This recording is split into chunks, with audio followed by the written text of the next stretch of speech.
Bismillahirrahmanirrahim. Assalamualaikum warahmatullahi wabarakatuh. Peace be upon you. Alhamdulillahirabbil alamin. First and foremost praise is to Allah, the Almighty, the greatest of all, on whom ultimately we depend for sustain and guidance. Secondly, may Allah blessing be upon the Prophet Muhammad SAW, who has been sent to all mankind to improve the perfect, the ethical and moral behavior. Ladies and gentlemen, thank you for your enthusiasm on this 5th day of our Islamic Economics Winter Cross program, and hopefully all of you can keep your spirits fired up until the last day of this program. Before we move to the next session, please let me introduce myself. My name is Alia Safira, and today I will be your master of ceremony, and I will guide you during the lecture session. Please be kind upon me as you will find my many mistakes for me. Thank you. We also like to thank to all parties who have helped us so this event can be held, especially to our sponsor, Basnes, LAZ Albunian, and BPRS Botani, and also Prudential Sharia. Prudential Sharia is the market leader in the Sharia life insurance industry and the first joint venture company to have spin-off. Prudential Sharia, make it true to your heart. Ladies and gentlemen, our first lecture for today's agenda has already been here. Please welcome Dr. Nidahan. Assalamualaikum, Doctor. Waalaikumsalam. Oh, how are you today, Doctor? Alhamdulillah, I'm good. Thank you. Okay, thank you. So, ladies and gentlemen, for this session, Dr. Nida will sharing with us about the role of blockchain and artificial intelligence in Islamic social finance. Dr. Nida holds a doctorate in computer science from the University of Luxembourg, where her research focused on the use of blockchain in finance. In other hand, Dr. Han also a founder and CEO of Nash Fintech X, that provides software solution and consulting service for the fintech domain, specializing in blockchain and artificial intelligence. Mashallah, we are very honored to have you with us today, Doctor. Okay, ladies and gentlemen, without any further ado, let's begin our first lecture. And for all participants, you can ask questions after the presentation is over. To Dr. Nidahan, time is yours. Thank you so much, Alia. Assalamu alaikum, everybody. I'll just share my screen and let me know when it is visible to all of you. Is it good to go? Yes, Doctor. Okay. So basically, as Alia mentioned, I'll be talking about the role of blockchain and artificial intelligence in Islamic social finance. I'll just give you an overview of the course. So basically, first, I'll be introducing blockchain to you because it will help you to understand the applications in a better way when you understand how the technology works and the kind of benefits it offers. Then I'll talk about the applications of blockchain in Islamic social finance. After that, I'll introduce you to artificial intelligence, a very brief introduction. And then I'll go on to talk about the applications of artificial intelligence again in Islamic social finance. And in the end, I'll delve into a case study of how Zakat and Waqf can be used on blockchain. So diving into the introduction to blockchain, I'll first like to elaborate to all of you the difference between centralized and decentralized. It might not resonate so much with you as of now, but as we go on to the next slides, you will understand why we are talking about this. So all of you must be aware that most of the organizations nowadays who have a digital infrastructure, they use a database. So basically, what is a database? In a database, you have structured information, data, that is stored so you can access it in different ways to make things easy for you. So the university will have its own database, the bank will have its own database, which contains your bank accounts and the related transactions, for example. Now, there are two ways whereby this organization of database can be done. There are multiple ways, but we are just discussing about two ways in which the network might be organized, in which the infrastructure of the database rests. So we talk about the centralized database and the decentralized database. Now, when a database is centralized, you see that the database is here and all the clients, perhaps if this is the university database, and all of the students, all the administration, all the employees of the university can access this database. So you see there's a single point of failure. You might have a backup copy of the database, but practically speaking, you have a single point of failure where from which the people are accessing the database. Now, when we talk about a decentralized database, what happens is either you divide the database into multiple portions and you keep the portions in different locations, or you have the same copy of the same database that is stored at different locations from where people can access. So a certain group might have access to, let's say, if you have the same copy, the database located in this particular location, another group of people might have access to the database located in another group of or another geographical location. Now, what this does is that it distributes the point of failure. So even if, let's say, this site 4 fails, you still have the database running in site 1, site 2, site N, for example. And only this will not be accessible to the consumers or the users. Now, when we look deeper into how a centralized database works, we see that there's a central authority who's managing who can read from the database or who can write from the database. So for example, you have your university database, you as students can access it, but as an external entity, nobody can go and read, let's say, what your marks are, except the administration of the university. And that is because this central authority is controlling the read and the write access. So they are controlling who can read and who can write to the database. And they can also control which users are not allowed to interact with the database. So for example, if you leave the university after a few months, you can no longer access the database of the university because you are no longer allowed to do so. And this is a central authority that is controlling this. Now think of a distributed database, let's say multiple copies of the same database at different geographical locations. Now, who is controlling the read and write access to this database? Virtually nobody. In this scenario that you see here, there's nobody who's controlling. Now, there's another aspect to this, and that aspect is that this is decentralized, which I mentioned to you, that nobody is controlling who can read, nobody is controlling who can write. Now, this, in a very, very basic term, would be a blockchain. As you might have read about it, Bitcoin or Ethereum, they allow anybody to read from the database. They allow anybody to write to Bitcoin and Ethereum. And there are some people who are working to ensure that what is written is consistent. If all the people start writing, how do you really guarantee which information that is being written is correct? So there are some people who are working together to ensure that the information that goes on to be written in the database is correct. And these people, the language of Bitcoin or Ethereum blockchain, are referred to as miners. So let's say these are the people who are responsible for, at the end of the day, writing to the database. Everybody is open to become a miner.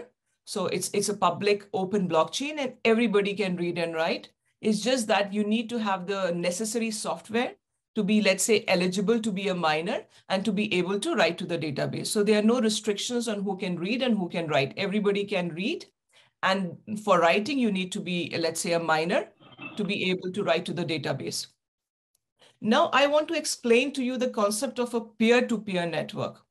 Now, when you look at this diagram on the left, which indicates to you a client-server architecture, what basically tells you is that there's a server. A server is, again, a computer node that might be providing a certain service to you, a certain application to you over the internet in this scenario to the client. So Facebook has its own servers and they are providing the Facebook application to you. Same is the scenario for LinkedIn. So there's a single organization that is at the back end that is providing the application to you.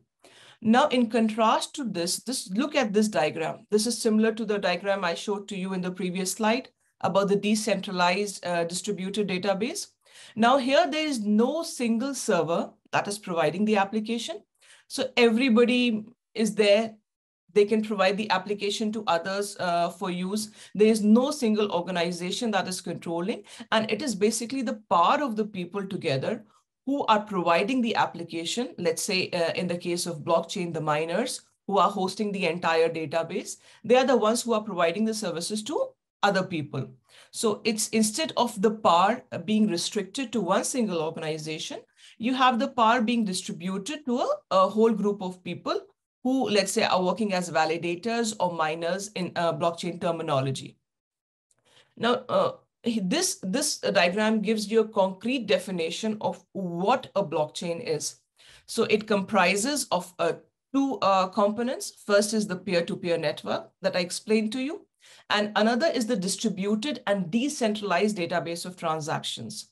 Now, what exactly does this mean? So you have this peer-to-peer network. All these blue circles that you see, basically, they represent computers. And of course, they represent humans who are sitting behind those computers. And they are exchanging information. So let's say this person is doing a transaction with this person from this node to this node. And all the information that is passing in between them, this is being recorded in the form of transactions in this database. Now, this database has a kind of an organizational structure. You know, there are certain rules as to how can you add the data to this database, how many transactions can they be in a certain subset or a component of that database. So talking about this database, you have a series of blocks. The way it is organized is you have a series of blocks. The first block is called the Genesis block. It contains information about the rules and the guidelines of how to add blocks, the memory size, and other similar information might be available there. And after that, the blocks start getting added. Now, each block can contain a certain number of transactions or a certain amount of information in it. So the way the information is organized in blockchain database is by way of a series of blocks. And each block contains information of the previous block. So for example, if I try to remove, let's say, this block from the picture, but this block already contains information of this block. And all the blocks coming after it will contain information of this block, then the one here, the previous block, and so on. So if I want to change information, let's say in block 1, I want to do some manipulation, I want to do some kind of a fraud or corruption, I want to change the data of this transaction, let's say because an auditing body is coming to do an auditing of let's say the bank's database. So what will I do? If I need to change this information, I would need to change the information of all the blocks that have come after this block. And imagine this I would need to do at all the geographical locations at which the copy of the database is present. So it's not just one location that I need to change the information of all the blocks, but all the geographical locations, or rather all the places where the miners or the validators are present who are validating transactions. I would need to get access to their copy of the database because each have a copy of the entire database. And I would need to change the same information in all the geographical locations.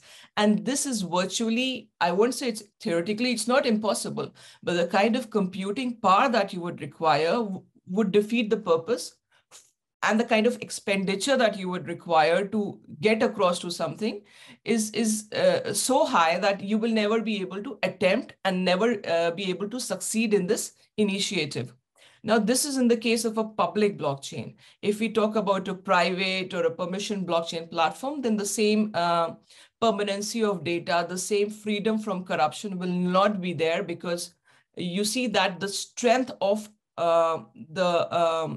freedom from corruption comes from the fact that as many miners are there and as distributed they are, the more is the strength.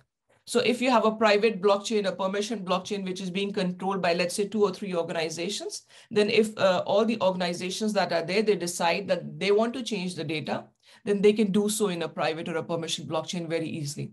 But in the public blockchain, the greater the number of miners or the validators, the more difficult or nearly impossible it will be for someone to, change the data.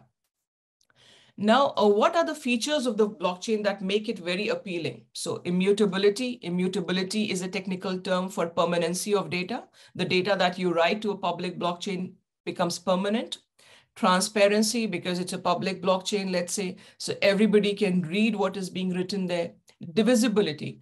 Now, what divisibility means is that like you have, let's say, $1. You can divide it into a certain number of cents, but not beyond that. So, but when you talk about, let's say, a cryptocurrency, which is a digital currency that runs on top of the blockchain platform, you can have divisibility to multiple number of digits after the decimal. And that gives it a lot of power when we talk about micropayments. I'll be discussing that later. And then there's another application of blockchain called smart contracts, which are basically computer programs. Now we cryptocurrency separately. So the features are it's irreversible. You do a transaction on the blockchain platform, it's permanently written, it's secure. Now the security is a gray area. It depends on the kind of mechanisms you are using to do the transactions, the blockchain platform you are using to do the transactions. So that will tell you how much secure the cryptocurrency transaction is. It's permissionless. This implies you don't need the permission of any government body or anybody else, let's say, to do transactions on the blockchain network. It's pseudonymous, so it's not completely anonymous. They can be reverse engineering. There is reverse engineering possible that can make people know the IP address you are using and perhaps lead that to your identity. It is comparatively very fast when you compare it to bank transactions. The supply of the cryptocurrency is controlled, and this is to increase the demand. For those of you who are students of economics, you know this very well. And the way the cryptocurrency is created is it is a kind of a reward mechanism. So when a miner or a validator basically adds some data to the blockchain database, as a kind of a reward for doing that work, he is given some new cryptocurrency. So some new cryptocurrency comes into circulation as a reward for the miner. So there is no debt involved as such in this. Now we talk about the application of smart contracts. So they are computer programs. They reside on the blockchain platform. They are executed on the blockchain platform. So any exchanges or any data exchange that is taking place, any information that is passing through will be recorded on the blockchain platform. Now, what smart contract does for the blockchain network is it helps to formalize business relationships. So for example, if I want to enter into a transaction with Alia and we have a smart contract in place, so that is formalizing or giving a structure to the business relationship that I have, let's say, with Alia. And it forms the basis or the foundation of decentralized applications. Now, for example, you use mobile applications, they are known as smartphone apps. You use applications on the web, so they are called web apps. Similarly, when applications are built on the blockchain platform, they are known as decentralized apps or dApps. And smart contracts form the foundation of decentralized applications or dApps. Now, before we move further and start talking about the applications, I'll just like to talk a bit about the wallet or wallet terminology as well. So here you see some wallets listed which are still being used or might have been used with a Bitcoin blockchain. And you see that in the brackets, you have desktop, hardware, iOS, BlackBerry, web. So basically, these indicate the infrastructure on which you can use this wallet.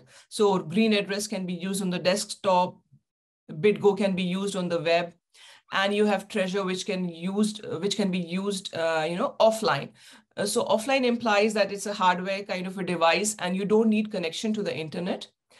For this wallet. So any information that you are storing basically is not connected to the internet. And these kind of wallets are called cold wallets. And they are very, very secure because they are not connected to the internet. You only use them when you want to. The connection is maintained only for a short duration of time. They are protected from, let's say, hackers and other people who might be ready to steal your information. But when you talk about web wallets, let's say, which are hot wallets, they are always connected to the internet, then they are not as secure as a hardware wallet. And basically, wallets are they store your access to the account on the blockchain. So, for example, in order to use, let's say, Ethereum, you might have a pair of keys, the public key and the private key. So, public key, if I want to give you an analogy, you can say it's similar to your email address. The private key would be your password to access your email. So, only you can access your email, but anybody who has your email ID can send an email to you. So same way, you have a public-private key for blockchain that protects your funds. And you can give the public key to others, but not the private key. And what these wallets provide to you is a storage mechanism for these keys. And they also provide software for you to interact with the blockchain so that you can do transactions, for example. Now, when we talk about the applications of blockchain, let's dive into zakat, which is an obligation on all Muslims.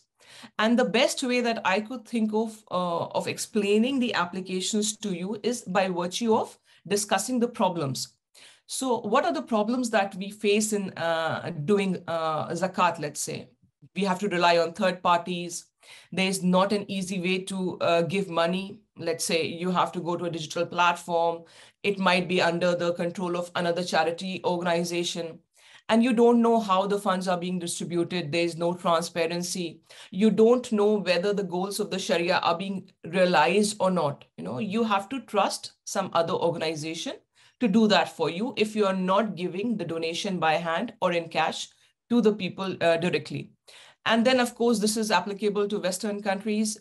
You have to adhere to laws which counter terrorism, for example, and which prevent money laundering. And you have to show that to the government that you are adhering to these laws. And again, this is difficult. So what the solution can be is that you can remove intermediaries, use blockchain. Then you should have a digital infrastructure that mimics giving donation by cash. This can be by means of cryptocurrency. You have access to the cryptocurrency. It's in your wallet. You can do what you want to with it. Then you can use and choose projects that are backed with verifiable data. Now, there's something known as IPFS. It's again a distributed database. Blockchain is also a distributed database, but storing information on the blockchain can be very, very expensive.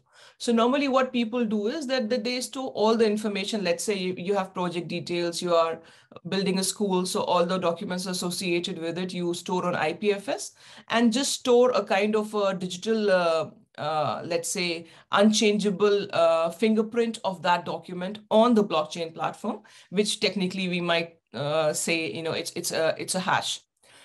And then it should provide transparency. Again, I mentioned to you how blockchain provides transparency, so you can use blockchain. Then what you can also do is to tell people that you are adhering to the Sharia. You should do a kind of an impact assessment. Not just give the donation, but follow up after giving the donation as to what is happening. There should be feedback from the receivers, and that feedback should be stored somewhere. So all this can be done through smart contracts. And by this, you can be assured that the donation that the zakat that has been given given as per Sharia. And you are also aware of the kind of impact it is making. Now, as far as adherence to the laws are concerned, again, you can use smart contracts. Now, coming to Sadaqah, now, again, you have more or less the same points that are applicable to Zakat, except that there can be two additional problems, considering the fact that Sadaqah can be given to anybody and not just Muslims. So what you need to do is you have to recognize who are the people who can give sadaqah but are not given, and you have to attract those people. You have to encourage them to give sadaqah. And then again, then there should be a long-term vision on how to use that sadaqah. If you just go and start giving sadaqah randomly, you can do so by hand. But if you have an organization that is doing that for you, I think there should be a structured approach. They should have goals. Let's say we want to remove lack of education, stuff like this. And so there should be a long-term vision, and all the donation or all the funds that are channelized should be done according to that. Again, we have more or less the same information that I told you before. The new one is that, we have to recognize who are the prospective payers and we have to encourage them to pay. So for this, you can use artificial intelligence with blockchain. So blockchain, at the end of the day, I mentioned to you, is a database. What it contains is data, authentic data, genuine data that cannot be changed. So you can use artificial intelligence on it to get information related to, who are the people who can pay more, how do we, let's say, encourage them, what are the tactics that we can use or the strategies that we can use to encourage people to give more sadaqah. And then we come to the last point here, the long-term vision is missing. Again, you can use artificial intelligence on the blockchain data to come up with strategies, to first see the way the impact is being made with the Sadqa funds, and then come forward with more decisions and novel strategies on how to reach more and more people, for example. Now, when we talk about Waqf, I have just listed a few problems. People complain of an inefficient management. The credibility associated with it can be low, lack of funds, the data might be incomplete, there might be illegal occupation of the asset, and the legal proceedings will be very costly. So what the solution can be is that you need to use a very efficient Waqf management, and you can use smart contracts in combination with the Waqf manager, for example.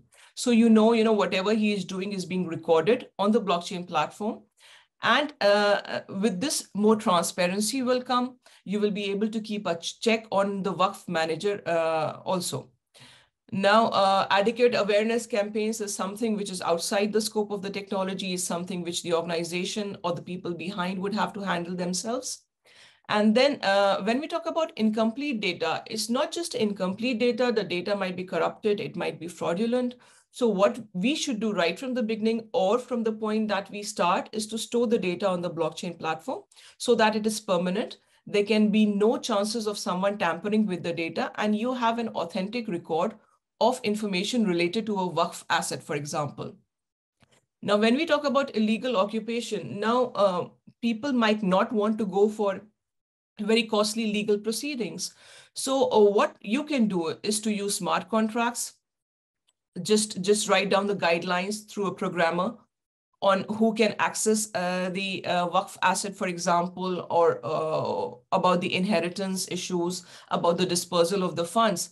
And you should store the ownership record again on the blockchain platform. So things that are happening, let's say, in a country like Palestine, where people cannot prove, they destroy the records of occupation. If you have the record on the blockchain platform, an international public blockchain platform, let's say, what you can do is go to an international court of law, show that proof of record. So if somebody wants to fight on your behalf, they will have that record. Normally what happens, there's a legal occupation, then by force, they might destroy the ownership record and you have no access to the information or the data that, let's say, you were the owner of this asset. So when you have it on the blockchain platform, I think this is the first step that we should do for all the Waqf assets to prevent any future such disputes happening, such illegal occupations happening, is to just store the record on the blockchain platform and have it permanently there. So 10 years from now, if somebody tries to do something, you can counter it by showing that, this is the record that was there on this database. And you see this belongs to me, this land belongs to me. Now, when we talk about microfinance, so, people have no bank accounts, they majorly do cash transactions. And because of this, they have very limited trade and commerce activities. The outreach is restricted, the growth is very low, and you don't even know whether they are adhering to the Sharia or not. So again, the solution can be, you can use blockchain-based wallets. And because of the divisibility quality of cryptocurrency that I mentioned to you, and let's say if you are using a blockchain platform where the cost of the transaction is very low, you can go for micropayments very, very easily. And what this will help in is it will increase in trade. It will increase the trade and commerce activities of the people that have those blockchain-based wallets, and they would be able to have a wider consumer base, for example. The growth would increase a lot, And again, when we talk about the adherence to the Sharia, you can go to using smart contracts to show that, that the Sharia guidelines are being adhered to. Now, I jump on to artificial intelligence. So artificial intelligence, basically, the term was coined to indicate any kind of human intelligence that can be demonstrated by a machine. And the goal was to enable a machine to have a kind of human intelligence. It has not been possible so far. So people have divided artificial intelligence into two broad categories. Let's say a general artificial intelligence and narrow artificial intelligence. And what you basically see, the progress and the development is in narrow artificial intelligence, because till now machines have not been able to demonstrate human-like intelligence. So they come in the category of narrow AI. And the face recognition, let's say in Facebook, for example, it would come in the category of narrow artificial intelligence. And when you talk about, so there are many terms that you perhaps might keep on listening to, and you feel, that they are interchangeable. So I talked about artificial intelligence. Now, machine learning is a subset or a subcategory of artificial intelligence. What you do in machine learning basically is that you have a machine and you provide data to that machine or train the machine on a certain data. Let's say I want my program to recognize, let's say, cats. So I will tell my computer program, that, cats have whiskers and they might have a certain number of, let's say they have a tail, they might have 4 paws, and they might have fur, so they have 2 eyes. So I will provide all this information to, let's say, the algorithm. And after that, the algorithm will try to distinguish between different animals and tell me which one is a cat. So basically, I'm training the machine. There is human intervention in machine learning where the machine is being trained by the human who is providing the data to the machine. And the more you train a certain algorithm, the better it becomes. Now, when we talk about deep learning, which is a subset of machine learning, what basically happens is that there is no human intervention. So there is no human trying to train a machine by providing data. What basically you do in deep learning is, like, for example, if I want an algorithm to recognize cats, I will just give the images of cats. And then I will tell the algorithm that this is your target. And then let's say I will provide other random images to the algorithm. And then it will learn on its own by seeing the target object and seeing, how different the other images are from the target object. So this is an iterative process. It is very similar to how neural networks work in our brains, for example, and that is deep learning. Now, when we talk about an artificial intelligent system, basically what we're talking about is an agent. So an intelligent agent can be anything that is able to perceive its environment. So perceive its environment implies that, you can receive information from the environment. So there is data input, and I can respond based on the information that I have received. So maybe I can provide you with a response based on my knowledge, or maybe I can learn and provide you a response. So you have artificial intelligence, intelligent agents in your home, like, for example, Alexa that you use or Siri that you use. Now, when I talk about the applications of artificial intelligence in Islamic social finance, I'll again just divide it into the different categories that we talked about while talking about blockchain. And when we talk about zakat and sadaqah, what AI can help you with is to categorize people based on needs. Like, for example, you collect information related to the employment of certain number of people, their age, their education, the kind of money they are earning or not earning, the kind of dependence that they have. And based on that, you can use artificial intelligence and categorize people based on what needs they might have based on the category they exist in.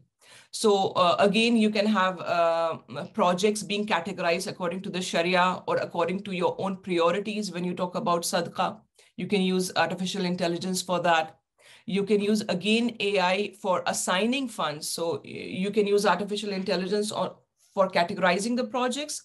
And then you can, assign priorities to them. And based on that, you can offer recommendations, let's say on your digital platform to people who come.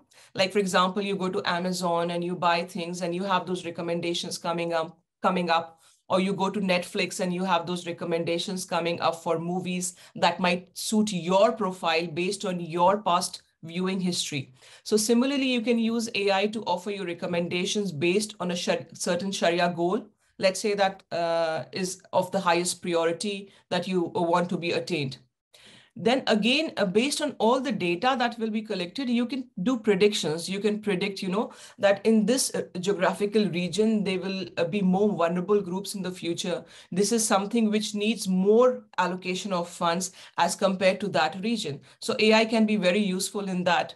Then you can offer recommendations as well, like I mentioned before, based on the demographies or based on the age or based on the categories, that this is what we should target, or this is how the fund should be allocated. The division should be such that more should be going to this category. Let's say the people who, let's say, can be employed but are unemployed. So in order to improve the employment ratio in our economy, we have to focus on that, and we have to give more funds to that. Now, when we talk about Waqf, so what AI can do for you, along with, of course, blockchain that I mentioned to you, is that they can be alerts. All the people, let's say, who are in a position to change things, or who are in authority, they can receive alerts when efficiency of the management, the Waqf management is below a certain threshold. So you put in that data that if the performance of the asset is, let's say, below this number, then I should receive an alert. I should receive an email, let's say an automated email. I don't have to go and do the manual survey of that property. I should receive an automated email telling me, this is what is happening, and I should go and then do a manual survey to see what can be done to correct it. Then it can be used to predict the asset performance based on the performance, let's say for the past 1 or 2 years. It can tell you how it can perform in the next 1 or 2 years. And based on that information, you can take strategic decisions, that this is what should be improved. This is what we can do, for example. So when you have AI-powered performance management, it can be very, very beneficial for the entire Waqf tool. Then not just biometrics, but you should use AI biometrics, which will make it more complex and more sophisticated when you want to grant access to a Waqf asset. And so you can really control who has access to the asset at a certain stage of time, instead of people coming and doing illegal occupations, for example. Now, when we talk about microfinance, what AI can do for you is to use algorithms to come up with alternative credit scoring methodologies. So for example, the people who, let's say, did not have bank accounts, you are giving them blockchain-based wallets. But how can you really come up with a score related to their credit worthiness when basically they had no bank account in the past? So you can use artificial intelligence, let's say, on the data that you can get through the mobile apps. If they are using social media, you can get a score based on the social media data, and you get to know, how trustworthy this individual is and whether he should be given a loan or not. So you can do that with AI. Then you can forecast the revenue, let's say, of a business that is being run. And based on that, you can gather investors and give them access to capital, or allow borrowing and lending activities for them. You can offer recommendations for business growth. Again, based on the performance of the business that they are doing, you can predict, let's say, if they are selling a certain product, what is going to be the demand of that product, so they can match the supply with it. When we talk about agricultural initiatives, in case of farmers, you can use sensors for monitoring, which are very, very useful in multiple areas when used with AI. And overall, they can be an automation which will help to prevent fraud, which can make business processes very fast, and which can enhance the customer experience and make it very easy for the growth of this segment of the business that might lie in this microfinance category. Now, before I finish, I'd just like to talk about the case study that I did during my PhD. where we developed a decentralized application. We wrote a smart contract for a Waqf, and we wrote smart contracts for collection and distribution of zakat on the blockchain platform. And I have given a link in the reference material to the for the paper on which this entire case study can be read. You can have access to the code also if the IP law permits it from the organization that was behind this. So basically now coming to the infrastructure of how we did it.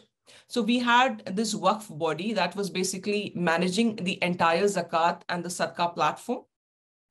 And what we introduced was zakat coins. So basically, we did not want people to deal with cryptocurrency.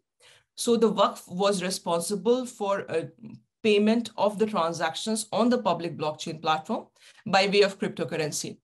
And the sender, what they did was they simply bought zakat coins.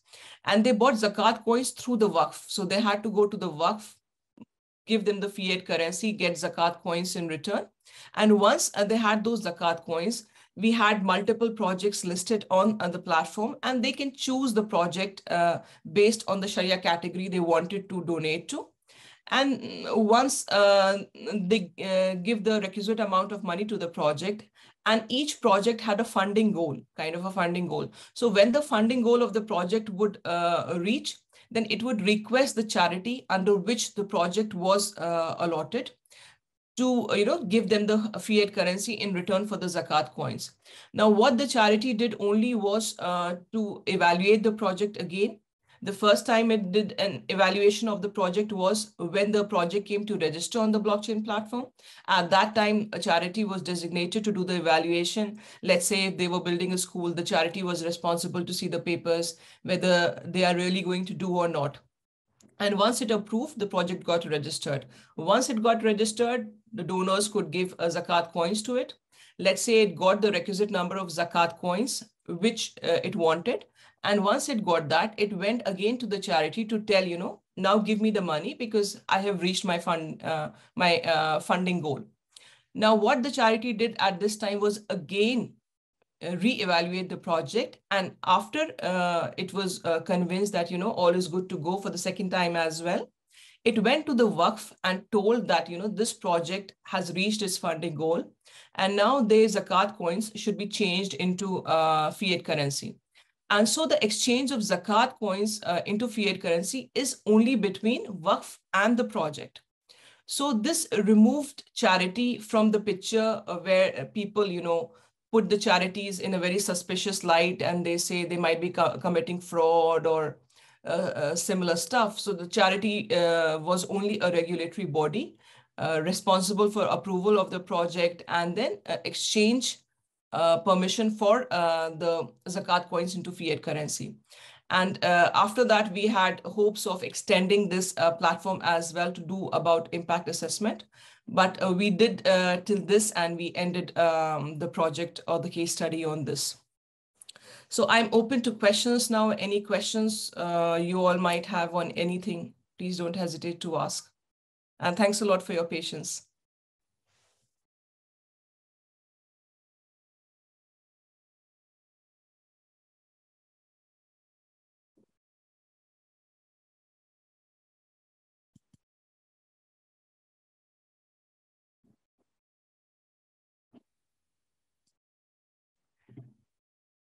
Alia, can you hear me?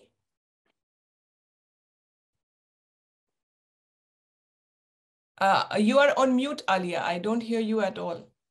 I'm sorry. Okay, I'm sorry, Doctor. Yeah, thank you very much for Dr. Nida. What you have thought about blockchain and AI in Islamic finance is very wonderful, from the introduction and application of blockchain and AI until the case study in Islamic social finance. It's very enlightening and insightful for all of us. So let's now then we're going to our Q&A session. For all participants, you can use raise hand tool on this Zoom and open your microphone to ask, or you can also type your question in the chat room. And here, may I read for you, Doctor? Here, there is from Nurul Hudaya. Asking until now, one of the criticism received by Islamic economics is the complexity of the structure in each financial instrument, different from conventional, which is simpler. Usually in one Islamic financial instrument, consists of several independent agreements such as in Sukuk. Unfortunately, this complexity also adds to the cost of issuing and to solve these problems.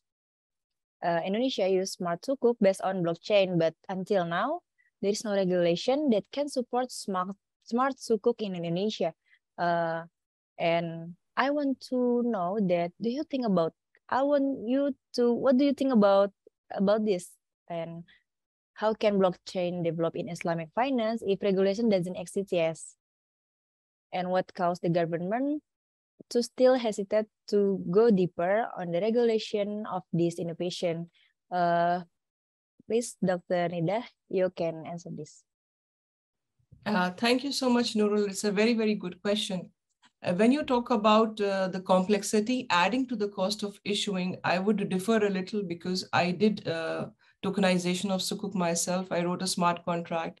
I did a cost benefit analysis. And if you're interested, you can ask the administration, and I can perhaps send you a link to the paper where we have the cost benefit done. And the overall cost, maybe the issuing you feel is a bit higher, but the overall cost reduction is a lot when compared to conventional Sukuk issuance. So I would like you to go through that paper. And second is when there is no regulation, what you can do is to carry out research and development activities. So the minute the regulation catches pace, you have a regulation in place, you can quickly launch your product into the market, because whenever you try to develop a blockchain-based product, there's always some testing involved. Then you feel this is not good, then I might need to change this, I might need to change that. And so you have gone through all those processes. Once you have done that, the minute the regulation is there, you launch your product into the market, and there will be no further enhancements or changes to that product because you have already done that during the R&D phase. But yes, definitely we need to have regulations in place, because if the regulations are not there, I don't think that we are going to go very far related to the use of a blockchain, for example. So the government should come forward with regulations. They should organize committees, have people from the necessary backgrounds sit down and discuss, and they should come forward with regulations, because regulations will not only help to further change and enhance this technology and provide the benefit, but it will at the same time protect the consumers and the citizens of the country as well from fraudulent, let's say, initiatives that might come in the market, hidden from the government eye. If that answers your question. Okay, thank you, Dr. Nidahan. That's already answered the question. Now the second question is from Muhammad Abdirido from the group 6. He said, thank you for the lecturer. That's already interesting. I read about the gas fee of blockchain. Can you explain about that? Is a challenge in implementing public blockchain in fintech? Okay. No, it's not a challenge in implementing public blockchain in fintech. It's just that you need to have the requisite experts, and it's very difficult to get experts in the area as of now. So that makes it, again, a costly process. And what happens is, if you don't have the necessary know-how in technology, you will end up hiring people who don't have the necessary knowledge, but perhaps whose marketing strategies are such that they will convince you that they have the knowledge. So when it really comes down to implementation, those people will not be able to help and provide a very useful product to people. And that would deter people from blockchain, let's say, for example. And here is the challenge. The recruitment of the right people is, I would say, is the basic challenge when you talk about implementing fintech in public blockchain. Now, a gas fee of blockchain, basically, it is different for different blockchain platforms. This is something that is associated with the blockchain of Ethereum, for example. And normally, if I try to give you an analogy, you have a car, you fill the car with fuel, and that fuel makes the car run. So you pay for that fuel or the gas, that is the gas fee of running your car. Similarly, when you are on the blockchain platform, you are using the blockchain platform, you are doing transactions. So there has to be some kind of mechanism to tell the person who has launched the blockchain platform as to how to charge you for that service, you know. So the gas fee is your charge that you are paying for using that service on the blockchain platform. I can go into very deep technical details, but that will make it very complex. So this should suffice if it helps you a little. Okay, thank you, Dr. Nidahan. You already answered that question. So to other participant, you also can ask the question to Dr. Nidahan. You can raise your hand and speak with open your microphone, or you can type in the chat room. Okay, don't be shy. Don't be shy. It's okay. So while the next question comes, I'll keep on elaborating on the gas fee. So for example, if you want to do a transaction and you want the transaction to be added, let's say, to be first in queue, you know, you have to pay. Like for example, you have different categories when you're flying. You have economy class, business class. Similarly, when you're doing a transaction on the blockchain platform, there's an average time on which the transaction will be added to the blockchain platform. Then there's a very fast time in which you can get it added. Then there's a slow time on which you can get it added to the blockchain platform. And if you want it to be very fast, you do the transaction, you want it quickly added to the blockchain platform, then you will have to pay a higher fee for that. So when you are doing this transaction, there are some computations involved. Computations are, you know, you are, let's say, running a certain lines of code that is associated by doing that transaction. So based on the number of lines of code that is being run or the complexity of the computation, you have to pay the fee associated with it, and that is referred to as the gas fee in blockchain terminology. Yes, so the gas fee is the cost you incur if you don't develop your own blockchain platform. Let's say if you're using the blockchain platform of another organization, then you have to give the gas fee. If you develop your own blockchain platform as an organization, then there is no gas fee. You can charge others a fee, but you don't have to give anything. Nurfala, I think I have already given the reference material. Yeah, there is already your material, but yes. we upload it in our website, so you can search it in our website, in our course. Yes, so you can have the paper for the Zakat decentralized application has been mentioned there, Nurfala, and you can get it from there. Yes, you can definitely communicate with me. I am on LinkedIn. I can share my email address with you all.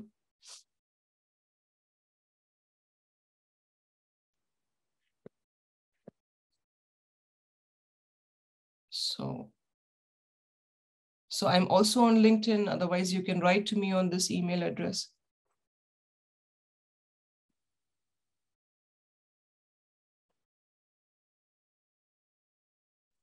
Okay, thank you, Doctor. Yep, thank you, Doctor. So for all of you, you can directly chat or communicate with Dr. Nida in nida.han@nashfintechx.com. Okay, to our another participant, you also can ask for question, because we still have very many times to you for asking for questions about this blockchain and artificial intelligence. Okay, is there another for questions? You also can raise your hand and unmute your microphone for asking directly. Okay, is there anyone else?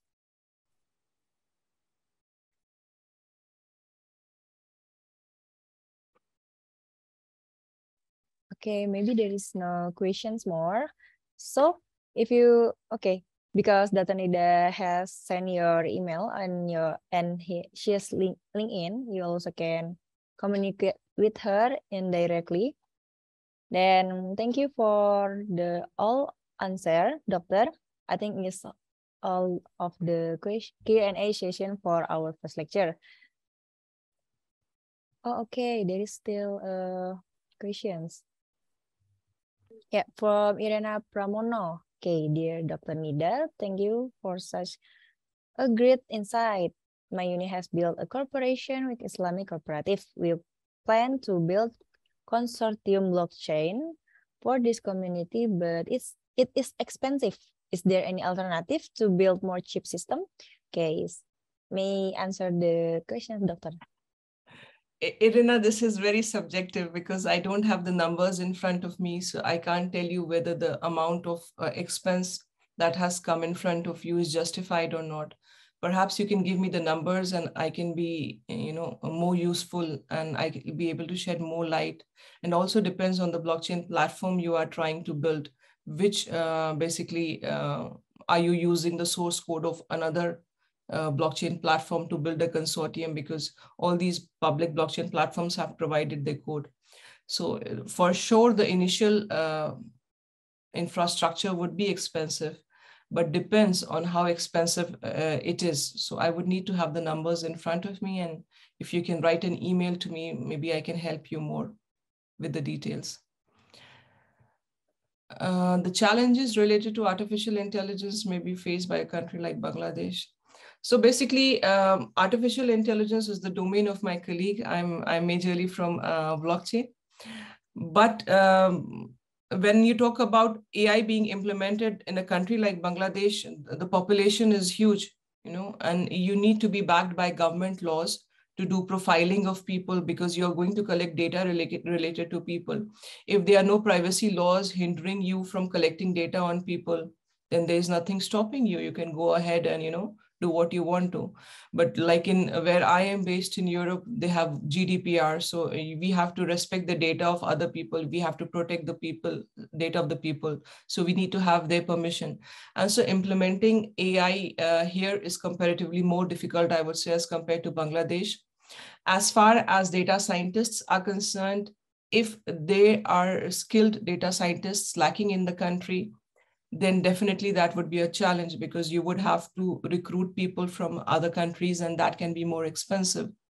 Other than that, if you have the requisite data scientists, the requisite talent, you have the necessary laws allowing you to do the collection of data, I think Bangladesh can be a very, very good country to collect data on and to reap the benefits of blockchain, because the population is huge.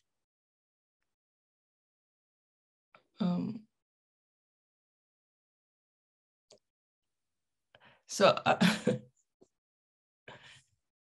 yes, Irina, I'd like to have the numbers by email, and then perhaps we can discuss this more in detail. If you have all the costs listed with you, I can give you the right numbers, for example, that you can have for those associated costs.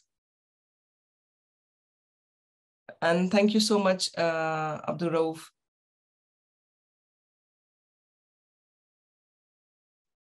Okay, thank you for the participant who has asked for asking to Dr. Nida, and maybe other participant still can ask for the questions if you still want to ask. Okay, we still have many times for asking for the question for this Q&A session. I would recommend all of you to go and read the PhD thesis that is given in the reference material. It's the thesis that I wrote. If you're really interested in blockchain, you'll get a lot of information related to the blockchain usage in, let's say, Islamic finance, because we have gone into it in a way, I think, which nobody has yet done so globally. So that'll give you a lot of information if the technology interests you. You can skip the portions that are too technical, but you can go and read the various chapters, let's say, which are focused on Islamic finance. Okay, thank you to Dr. Nida, and maybe to all participants. If you still no questions anymore, I'll count from 10, and we can offer these questions, this Q&A session, maybe from 10, 9, Oh, I'm sorry. There is still a question. Oh, it's sent directly to me. Some scholars still doubt the halalness of cryptocurrencies. What basis compliance do you believe so AI or blockchain can be used for social Islamic finance? Can you repeat the question? Alia, what did she say? Oh, What did the person say in the beginning? Just the first two lines. I got the... okay. I will repeat them. Okay. Okay, okay. Yeah. It's about halalness of cryptocurrencies. No, basically, you have to go with what the scholars say. It's not necessary, like when you're building your own blockchain platform, you can come forward with a Sharia compliant initiative of cryptocurrencies. You can come forward with tokens which are Sharia compliant. You don't have to necessarily go to the market and use the blockchain platform that is being provided by others. You can come forward with your own blockchain platform. And then the Sharia scholars would deem it halal, and you can use the benefits and reap from the benefits from the technology. I wouldn't recommend doing anything that is against the Sharia principles. So you have to see whether the blockchain platform that you are using has been approved by the scholars or not. And if it hasn't been approved, don't go for it. Build your own blockchain system. It would be more costly, but think if you build a blockchain platform that is Sharia compliant, there'll be so many people who will be using it. They will perhaps not need to build their own blockchain network, and they will use yours.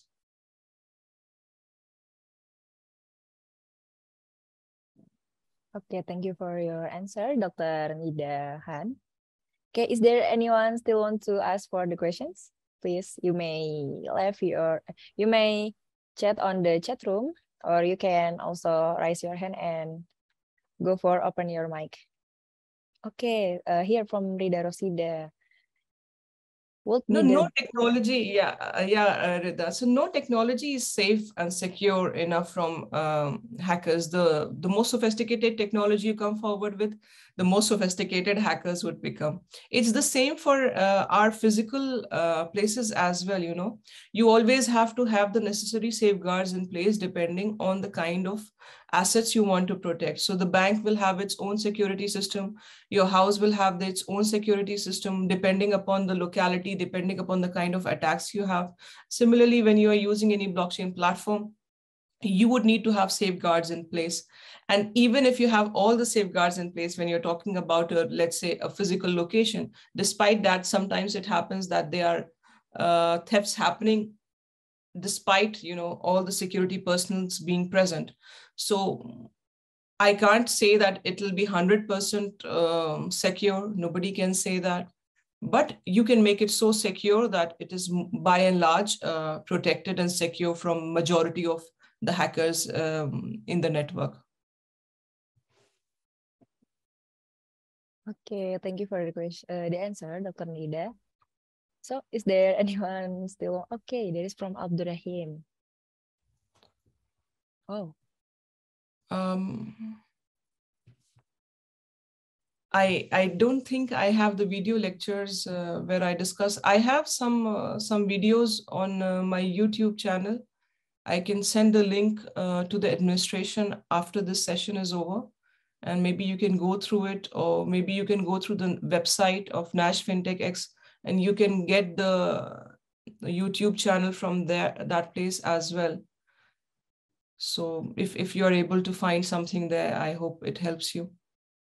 Bigger the blockchain network you build, the more secure it is. Depends on the number of people you have as validators. So miners, I told you, are the people, you know, who are responsible for writing data to the blockchain database.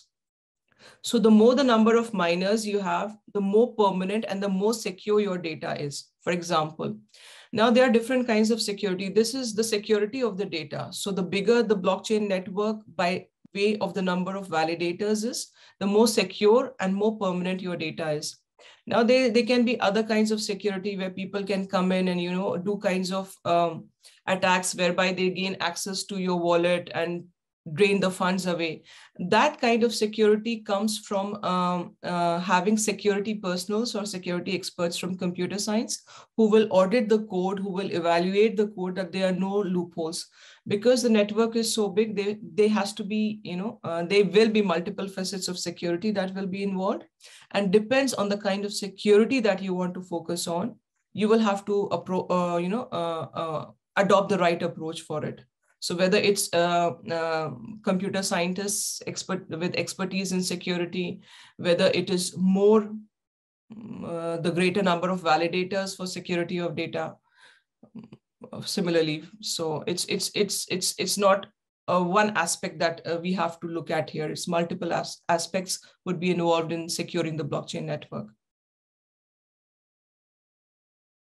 Okay, thank you for the answer, Dr. Nida. So, is there anyone who wants to still ask for the questions? Please you can type in the chat room, or you also can raise your hand and go to speak up like that. Okay, if there is no other want to ask for the question, I will count from 10. Oh, it's still many questions. Okay, how blockchain will comply and basically when we talk about money laundering and when we talk about countering the financing of terrorism, what basically government requires is visibility of where the funds are going to. So when you are doing the money transfers using blockchain platform, you have all that in place. It is transparent. Any moment of time, an auditing body can come and have a look. Now, what you can do when you talk about AML is an additional step. Normally, when people are using blockchain, like a public blockchain, whether the KYC is being done or not is questionable. So you should have KYC. KYC is know your customer. That is a prerequisite. So any kind of organization that wants people to do financial transactions should do KYC. In KYC, you provide your identity, the document that you have, let's say the passport, or your national identification number, for example. And so once you do that, they have your data in their database. They know that behind this, let's say, blockchain address, this person is associated with this passport number and this. When you are doing transactions on the blockchain platform, for people, all the transactions are visible. For the administration who is providing the platform to you, they will also know your name, your passport number, and all the details associated with you. So there can be no chances for fraud to take place without the government or the police being able to nab the person who is behind it. So this will prevent people from doing wrong activities, by using financial transactions on the blockchain network. But there are some steps that you need to do before as well. Like I mentioned, KYC. Oh, okay. There is still a question. It's from Afriza. Okay. Mr. Afriza is making KYC. Okay. KYC, I think you should do with organizations that are credible. You should not just allow anybody to have access to your passport. The organization that is doing KYC should be a reputable organization. They should have a registered government number. It is your duty to check whom you are providing your passport details to. You just can't provide to anybody. The organization should be registered in your country. They should have a business identifier number. It's a reputed organization, and then you provide your passport details. Most of the countries, I don't know how it is working there, but most of the countries I know, it is mandatory for you to have done the KYC before you can do, let's say, financial transactions, even through your bank, for example. And the same applies to using a blockchain network, or should apply to using a blockchain network. Okay, thank you for the answer, Dr. Nida. And okay, maybe our time is over. So thank you for all the question, and thank you for Dr. Nida to answer all of the questions. And maybe I would like to ask you to stay on your screen, Doctor, as we have a small token of our appreciation for you.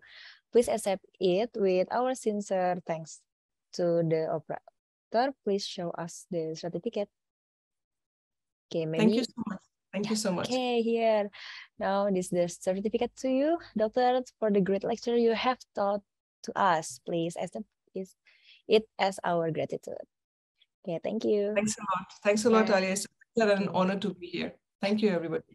Okay, Alhamdulillah. And now we are going to take a picture of us joining this lecture. Now, please, for all of the participants, you can open your camera on and give me your best pose. And maybe you can hold it for 15 seconds so our crew can picture of you. Okay, maybe we will waiting for 30 seconds before you open your camera on.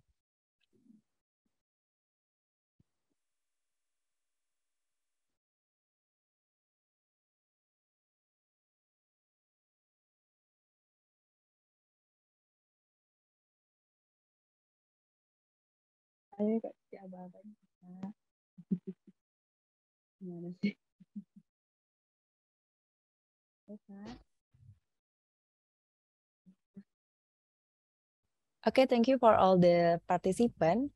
Maybe you can give me your best pose and please hold it for 15 seconds. Okay. For me, 1, 2, 3.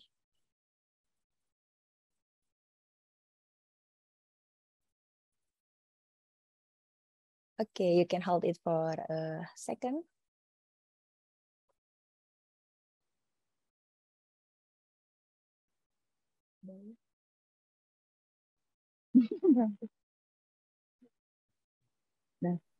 Okay, thank you for all of these participants. Before we close this session, if there anything else you would like to say, Doctor, how about the assignment or quiz, or maybe you want to give a closing statement? No, thank you so much for your questions, and thank you so much for the duas. Ameen to them. May Allah listen to them. Okay. Okay, jazakallah khair, Doctor. And so, ladies and gentlemen, unfortunately, this is the end of our first lecture from today's agenda. And please don't forget to fill the attendance list on the link that has been listed in the chat room as proof of your presence in this lecture session.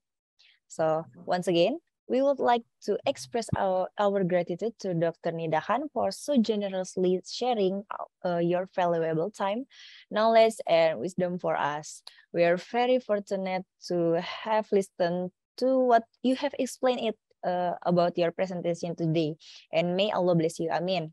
And so we do apologize as you may have many inconvenience from us throughout the station. And ladies and gentlemen, we would like to remind you, don't forget, we still have our second lecture for today by Dr. Hayu Prabowo, which will begin at 6:30. It's Indonesian Western time, or it's Ba'da Maghrib by Indonesian time.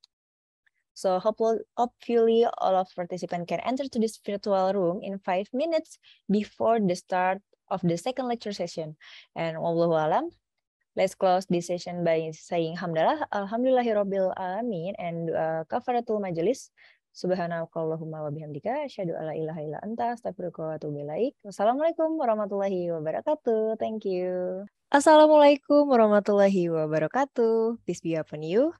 Alhamdulillahirabbil alamin. Allah still give us the opportunity to continue our agenda today. Without any further ado, ladies and gentlemen, please welcome our second lecturer, Dr. Hayu Prabowo. Assalamualaikum, Dr. Hayu. How are you, sir? Waalaikumsalam warahmatullahi wabarakatuh. Okay, how are you today, sir? Good. Okay. Yeah. Okay, alhamdulillahirabbil alamin. So before we start our lecture, please I want to introduce a little about Dr. Hayu Prabowo. Dr. Hayu Prabowo is currently a postgraduate lecturer and director of the Center for Research and Community Service, the Indonesian banking school with interest in green economics, sustainable finance, and digital finance. MashaAllah, we are very honored to have you with us today, sir.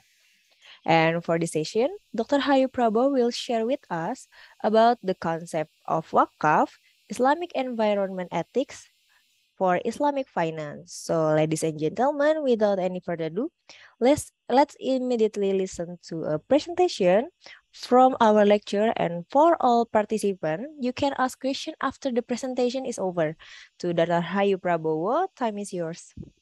Thank you, Malia. Assalamualaikum warahmatullahi wabarakatuh. Ya, Waalaikumsalam warahmatullahi wabarakatuh. Alhamdulillah wassalatu wassalamu ala rasulillah wa ala alihi washabihi wa man walah. Thank you, ladies and gentlemen, and the distinguished participants.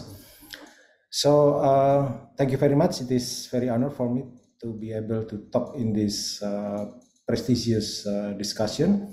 I start with, I'm sharing my file, just hang on, my presentation here.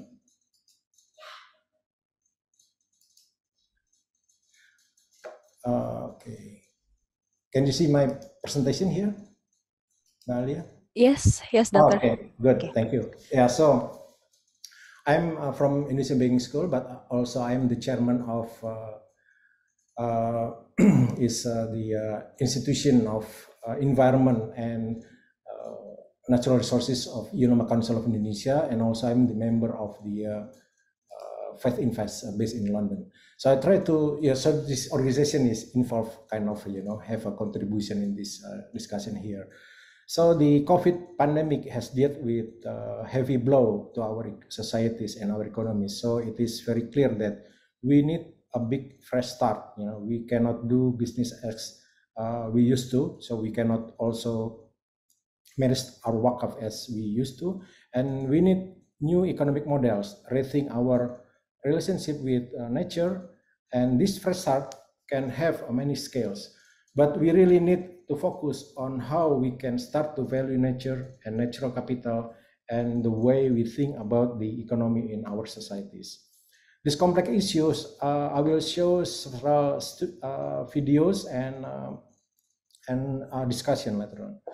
So this is our outline of discussion. Firstly, is definition of the environmental ethics, and secondly, the nature-based AFCAF that historical that we have had, and the current practice. And we currently face the issue of climate change and environmental degradation, and how we are going, to do with this nature-based wakaf in the past, and we are going to bring it into the future. So these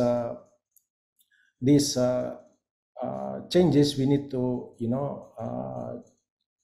do it, because it is more complex due to the unsustainable modern life style, where human activities continue to damage the planet, and if left uncontrolled can result a widespread ecosystem collapse and further loss of biodiversity. So what is the environmental ethics? Oh, sorry, I need to stop share and share. I need to share the audio here.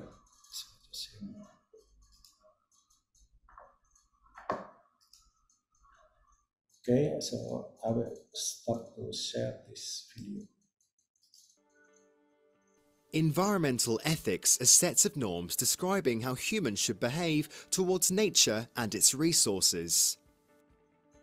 These norms reflect a moral attitude concerning what is viewed as good to do or right, or bad to do or wrong.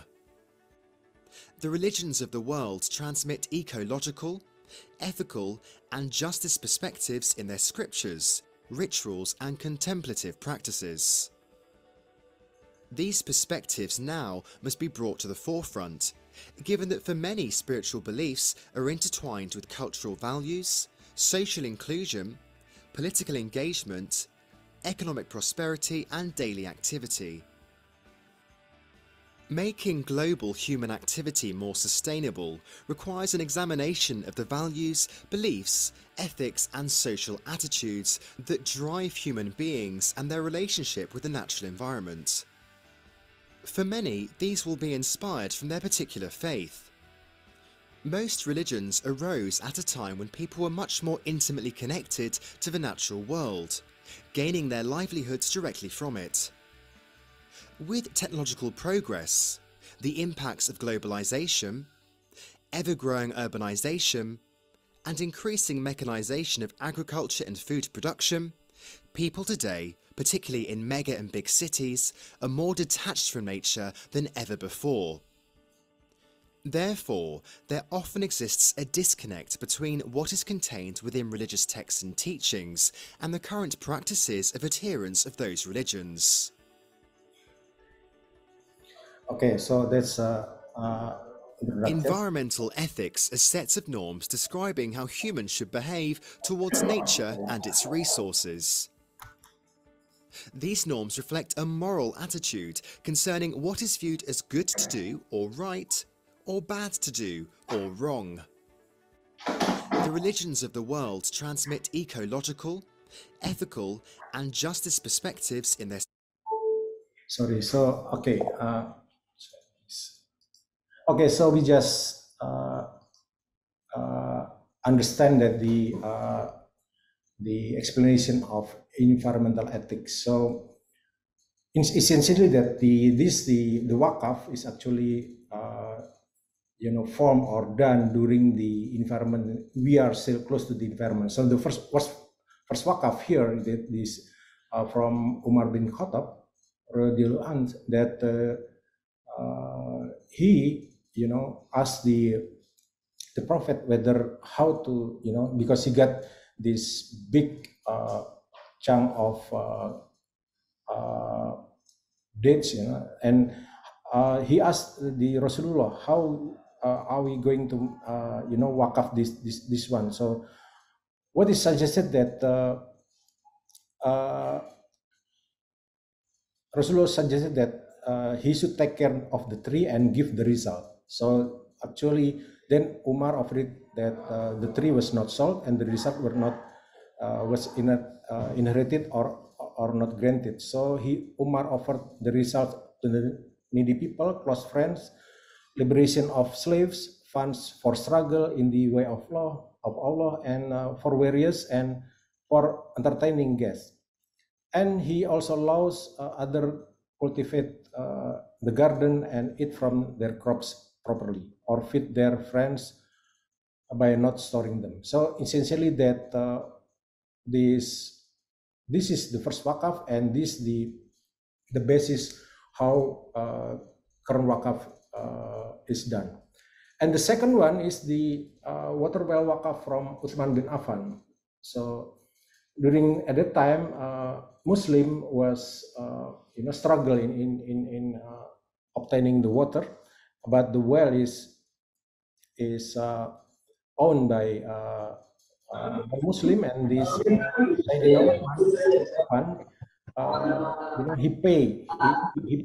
he bought this the well, and currently is still growing, and the accounts today are kept in bank account in Madinah, and even today of all of the profit in the name of Sayyidina Uthman bin Affan radhiyallahu anhu. And so the government has decided to build hotel with this money, and yearly earning are estimated to be about 50 million Saudi riyals. Half of the profit will be spent on the poor, while the other half of the profit will be deposited back into the account. So this kind of two prominent wakaf that currently we have as a basis to form the fiqh. And this is the summary that Rasulullah SAW has shown us the nature-based wakaf. Assets that are donated, bequeathed, or purchased for being held in perpetual trust for general or specific charitable causes that are socially beneficial to present generation, without compromising the future generation to have a secure, environmentally stable planet with the necessary natural resources to prosper. So this to wakaf is the is nature-based wakaf. So currently, this practice is known as impact investment. Impact investment means that the investment that impacted not only social but environmentally friendly investment. So we are going to discuss this more about this natural-based wakaf. And also current practice also we done the same thing. This Ulama Council of Indonesia has issued a fatwa on utilization of zakat, infak, sedekah, and wakaf for development of water and sanitation facilities. This in Indonesia. So Indonesia has almost 9 million children affected by stunting when children are too small for their age, and bad sanitation is the primary cause of stunting. Also, the climate change has causes water crisis more worse and has had a devastating impact, especially on the poor and vulnerable. The Water Management Authority in Indonesia is distributed to many institutions, causing Indonesia to lose its collective orientation in building public access to drinking water, so that many water sources that are previously public access have become monopolies of water sources by giant corporations. Water wakaf can change water services no longer as private public, but into public or community public services. This, the pictures on the right is how this water wakaf is implemented in one of the Islamic boarding school, whereby people, wakaf for the well, and also the trunk line to the community surrounded this pesantren or Islamic boarding school. So the the poor doesn't pay the installation cost, but they still pay for the water usage at the bottom. So it's kind of combination wakaf and zakat into one practice in providing the community with clean water.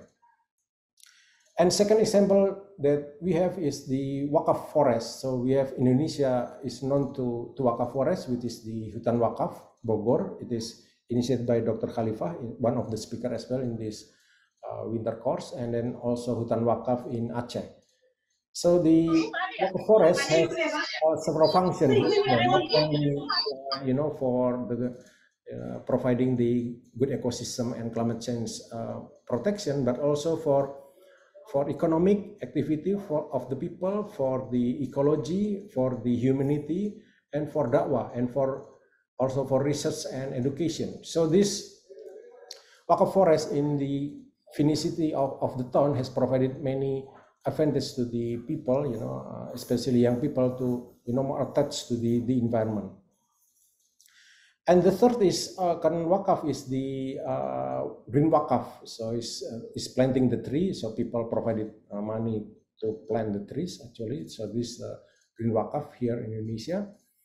And the fourth we have is the eco masjid. So the wakaf, to build not to build, but to operate the current mosque to be more environmentally friendly mosque. So this eco masjid is one of the initiative here in Indonesia.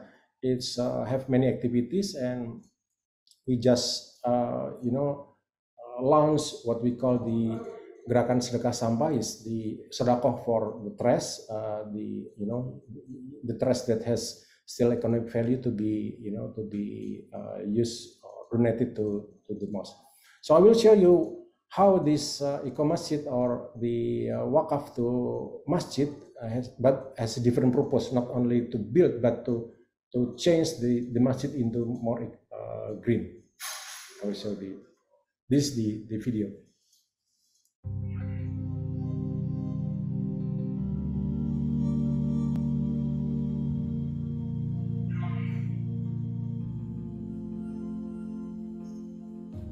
Indonesia, negara yang kaya dengan keanekaragaman hayati terbesar di dunia. 90% listrik di Indonesia masih bergantung dari bahan bakar fosil yang merusak lingkungan. Diperkirakan cadangannya akan habis dalam beberapa dasawarsa ke depan.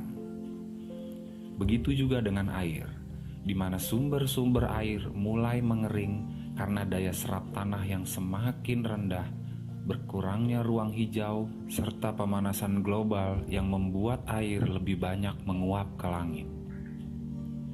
Penggunaan bahan bakar fosil selain jumlahnya terbatas juga menyebabkan emisi dan terjadinya efek rumah kaca yang berimplikasi pada peningkatan suhu bumi dan merubah sistem iklim bumi.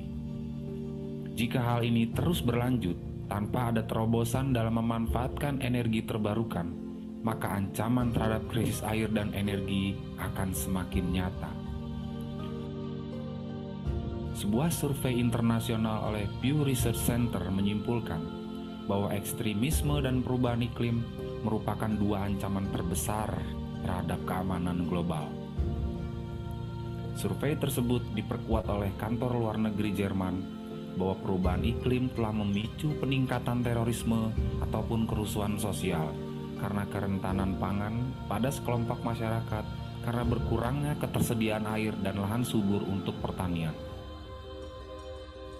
Krisis lingkungan hidup dengan berbagai manifestasinya sejatinya adalah krisis moral, karena manusia memandang alam sebagai objek untuk dikuras, bukan subjek untuk dipelihara untuk kelangsungan kehidupan semesta.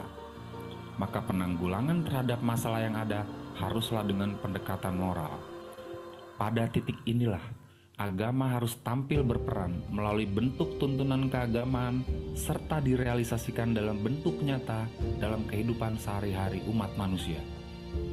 Program Nasional Eko Masjid mengajak kita semua untuk segera menyadari ancaman perubahan iklim yang dampaknya semakin terasa pada kehidupan saat ini.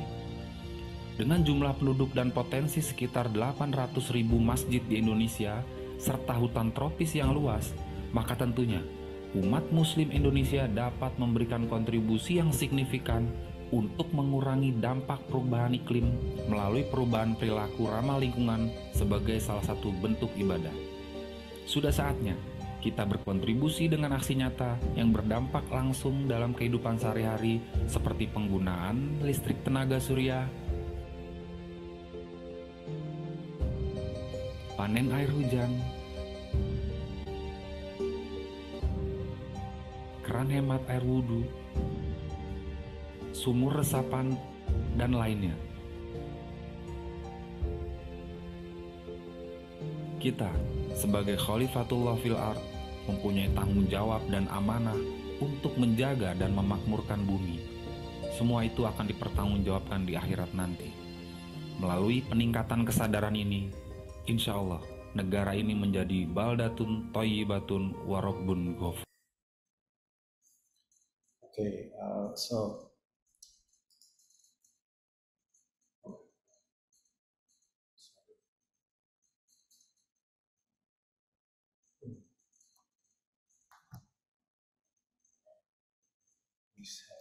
Okay, so that's actually the Eco Masjid, and sorry, this my computer is hanging here. So the primary threat is actually in the climate change. Yeah? Climate change is the one that we're afraid. So this my computer is. Sorry.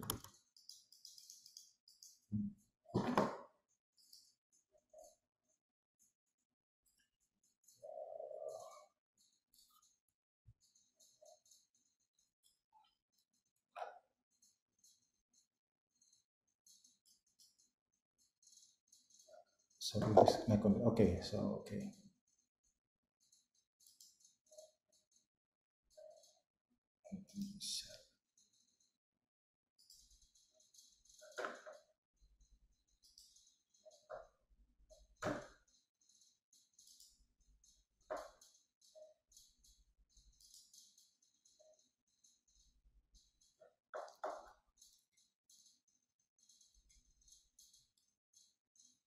Okay, and the third is in the climate change. So what is climate change? Climate change is actually because of the CO2, accumulation in the atmosphere. Then, these atmospheres become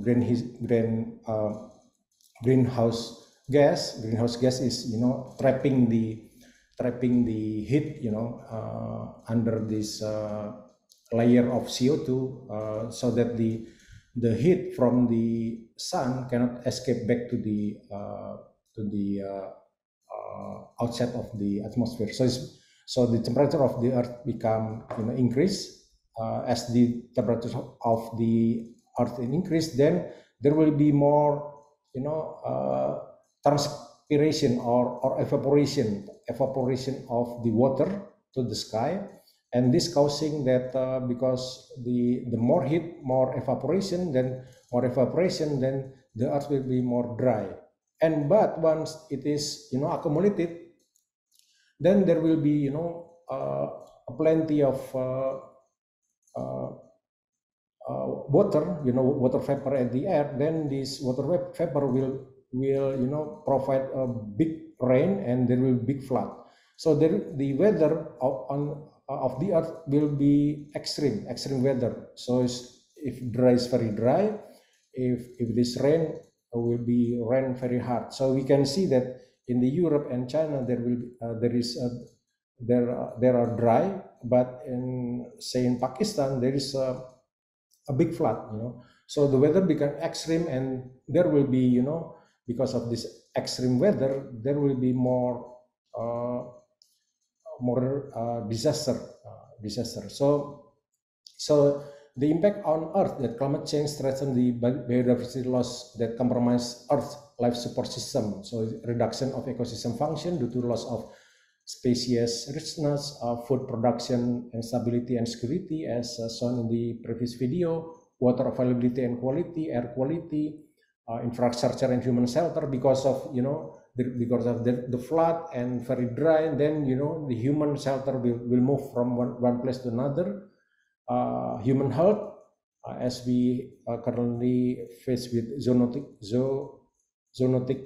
diseases like COVID, and also human security, peace and conflict prevention, that will be more difficult to be dealt with, and livelihoods, economic stability, as we face currently, that we have facing the economic problem, and international cooperation will be disrupted because of this climate change. So how we are going to do it, because today's investment decision will determine our future. We have two choices. Do we maximize short-term profits or create sustainable value for the future long-term case? So we need to choose this one. And the principle of sustainable finance or sustainable wakaf is provide investor and financier or the wakif with the tools to make the right decision now and the future.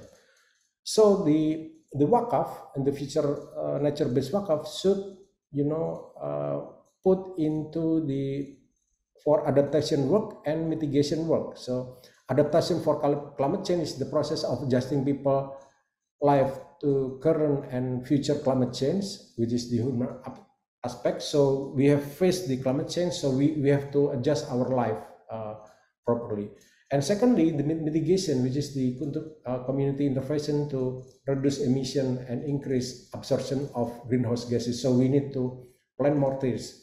The adaptation is we should change our consumption particularly. So our consumption should be more environmentally friendly consumption, and the mitigation is we need to take care of our earth. So this is the human aspect, and another aspect is kind of natural is the future businesses and how our wakaf need to be managed. And this show that how the faith and financing for sustainable development is our faith and sustainable development is complementing one another. I will show this video. Sorry, this share.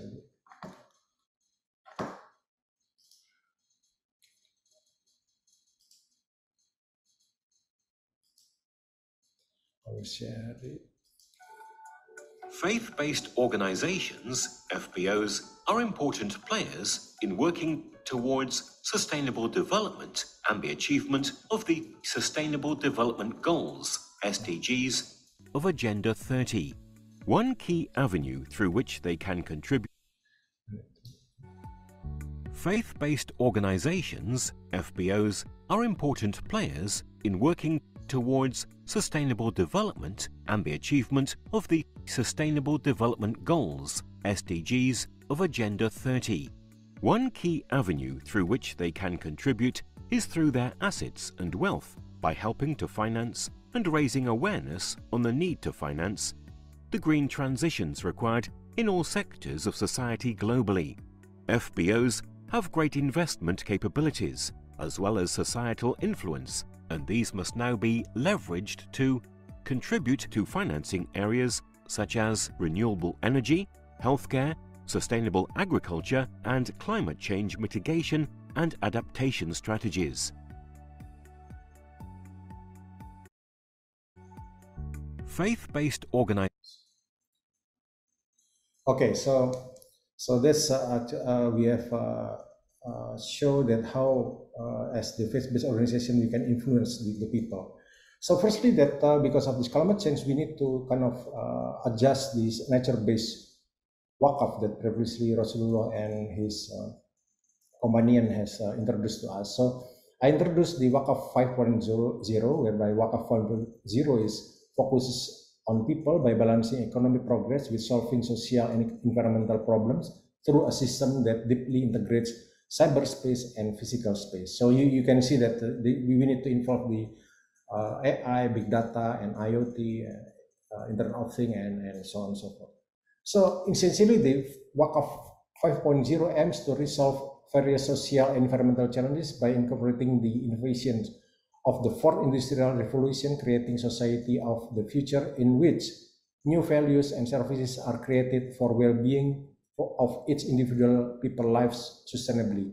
So in the left chart show the society 5.0, whereby the past society is hunting society, and then move to agrarian society, and then move to industrial society, information society, and currently in the 21st century, we enter into super smart society. And in the same time, also there is Industry 4.0 revolution, firstly by mechanization and mass production, mechanization because of the water power and steam power and the mass production, and then computer and automation, and now we are entering the cyber physical system. So we the wakaf 5.0 is kind of combining these two progresses in human life. The example is this: in Saudi Arabia, there is initiative called NEOM. So how we are going to live in the future. So this kind of video will show you how we are adapting this society 5.0 and industrial 4.0 into integration.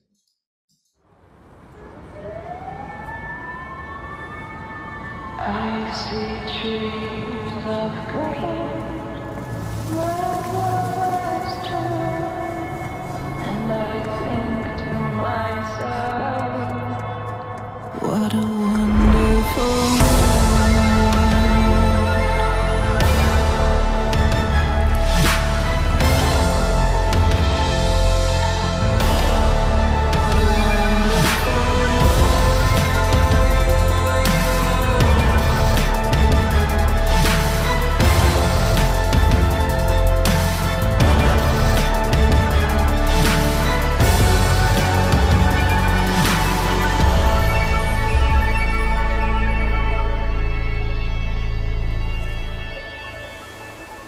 What a wonderful world.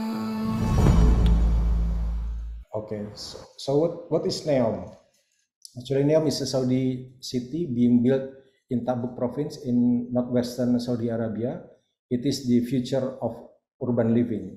The line is a civilizational revolution that puts human first, so providing an unprecedented urban living experience while preserving the surrounding natures. If you see the video, and this chart show that the upper level of the layer is only for nature and human. So it's currently very different with current city that we develop only for car, or the infrastructure, the car, and it only for transportation. But in the future, the upper level is for human and nature only. So there will be no roads, cars or emission. It will run 100% renewable energy, and the second layer, second layer is service layer, and also that 95% of the land will be preserved for nature. People, health, and well-being will prioritize over transportation and infrastructure. So NEOM or the land revitalize urban living by introducing the ability to walk as a cornerstone of urban design. Also, human nature will use the space once occupied by cars and traffic jams through infrastructure that works in harmony with the environment, creating landscape of beauty and serenity. It will create a sense of community by having nature, commerce, business, and innovation as its base. So essentially that is, all will be provided also by renewable energy, enabling industry to return to the heart of the community and creating a pollution-free environment. So also supporting infrastructure and services, including transportation, utilities, digital infrastructure, and logistics, will be integrated in dedicated spaces, running invisible layers along the line. So is environmentally city actually. So this part of the future living that we call it. We can use wakaf, to develop this kind of environment in the future. And the second is that I propose the biowakaf. Biowakaf, it is for the bioeconomy. So the biowakaf or bioeconomy is explained by because of the United Nations has as a issue a kind of 21st century as the century of biology. Industries that will develop rapidly are pharmaceutical, health, food, agriculture, and domestic industries. These industries rely on biodiversity as a raw material with the knowledge and technology that comes with it. So the future will be this bioeconomy will flourish in the future. So we can propose the biowakaf. So the future, we call it the bio-green, bio-gold, that all of the human activity or human economies can rely on without destroying our forest and our nature. But in fact, we protect them as our world. The problem is that Indonesia, we have 700 indigenous people in Indonesia need to be studied before eroded by external culture. So this indigenous people has compiled or gained kind of technology for centuries, for their food, for their medicine. And the fact that there are 7,000 known forest plant and another 70,000 edible, but not widely cultivated currently. Only 150 species are cultivated on large scale, and only 80 species that only have a big contribution to the economy. So this knowledge is already available in the forest, but we haven't had any studies or compiled them into databases. And the problem of the economy is that our economy or our life, we take the material from the ecosystem or from the earth, like we can only eat something that grow from the earth. Our computer, our home, our car, everything is come from the materials from the earth. So economy input is very reliant on the earth. So the earth, we call it the natural capital, and this has not been accounted in our economic system. And this also our economy and our life also we produce waste, and this waste also is treated by the ecosystem. So ecosystem has to function, which is providing us with the raw material and cleaning our waste. But currently we are accepting raw materials and natural materials too much, too quickly, and almost no recycling, causing problem of environmental damage, social vulnerability, and economic unsustainability. So this shows some of the picture in Indonesia. So mining sector causes landscape and spatial alterations, and also it causes the destruction of biodiversity, climate change, and pollution. And this we currently facing the COVID, and then after COVID we facing the recession, and then we will face the climate change, and then we will face the biodiversity collapse. And this will be, is very concerning, and unsustainable human activities continue to damage the large area of the plant, and if left uncontrolled, will widespread the ecosystem collapse and further the loss of biodiversity. The loss of biodiversity means the loss of our existence on Earth. So the problem of managing biodiversity is because of, firstly, little knowledge about the use of biodiversity wealth. We understand that the indigenous people has, they've science that we haven't compiled, and secondly, lack of basic framework for managing biodiversity by forest and marine biologists. Harvesting of biodiversity species has not been fully based on their recovery, so resulting in shrinkage and scarcity. Also, biodiversity conservation efforts are not linked into its utilization.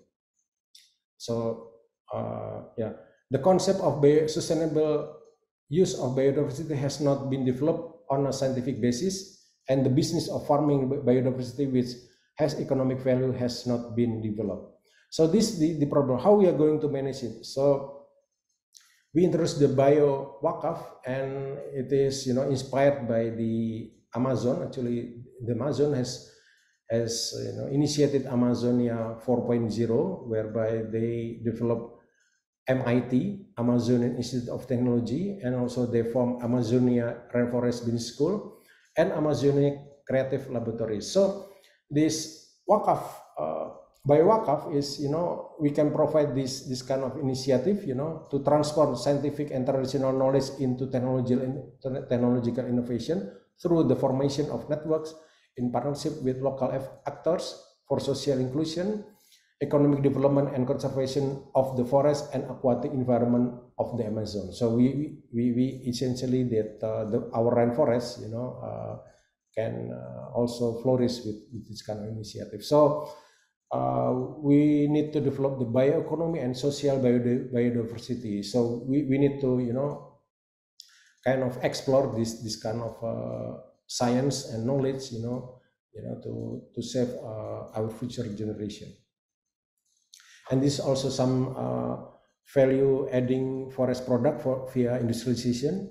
So this means that the bioeconomy is the more flourishing the economy, the more better of the forest. So the last slide, it is that faith-based resource mobilization for conservation. Firstly, that we need to synthesize the textual of the religious teaching and its contextual aspect of the real world problems. We understand the fiqh of wakaf, the fiqh of how we are going to treat the environment, but it is need to be adjusted to current context, context of life. Secondly, we need to inspire and empower the faith-based organization and religious leaders to advocate for environmental protection. So we need to, empower them, to educate them, inspire, so that their activities can, more environmentally friendly activities. And thirdly is mobilizing the wakaf and asset of faith-based organization for conservation, because the faith-based organization has many assets. It is cash, school, land, hospitals, and every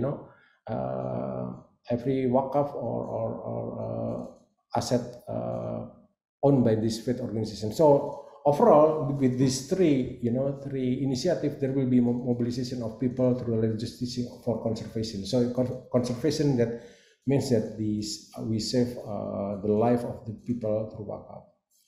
So I think that's ends our presentation and my presentation, and hopefully we can discuss, and apologize for the disruption of the my video earlier. Thank you very much. Wassalamualaikum warahmatullahi wabarakatuh.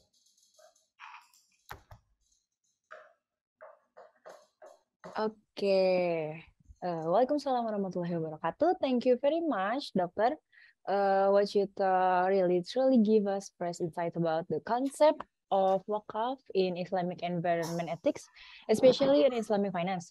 So we are very fortunate to have listened to your presentation today. May Allah bless you. Amin. And then let's get going to our Q&A session. For all participants, you can use raise hand tool on Zoom and open your microphone to ask, or you also can type your question in the chat room. Okay. Okay, maybe for any participant, you can ask to Mr. Hayu Prabowo about the presentation. Okay, it's time to you to ask to Mr. Hayu. Okay. Maybe they I think people all understand. If people all understand, maybe we can end this session, Mr. Oh, okay. This is from Nurfala.